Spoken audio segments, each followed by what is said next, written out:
Bessie, ah! Ang galing-galing mo talagang gumawa ng eksena. Ito naman, di ko naman sinasadya yung mga nangyari. No? Sus! Oo, pero bumagsak yung mga bituin, tsaka yung buwan. Nay, sorry, bakit po? Eh, ano naman kung bumagsak yung mga bituin at yung buwan? Wala pa. Wala naman. Kasi meron lang nagsabi na bumagsak na daw ang buwan at saka ang bituin. Hindi daw siya may in love kay Benji. Uy, Hindi ako yun, ah.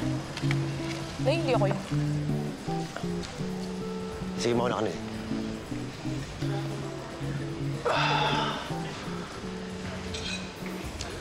Pare, okay lang ba si Sinan? Okay lang ba si Sinan? Hindi naman nasaktan. Gusto ko lang malaman mo na importante sa akin yan. Kasi first love ko yan. Sigurado ako na nagkaroon din siya sa akin. Pero hindi naman ibig sabihin nun na hindi pa ako nakamove on sa kanya. Gusto ko lang makasiguro na hindi siya naging bitter doon sa ginawa ko sa kanya.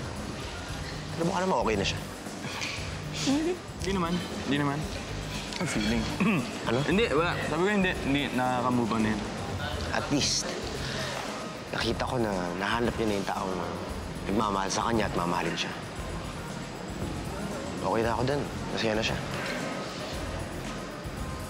Pare. Kain lang muna ako, ha? Sige. Sige. Oh, kumusta? Si Jason.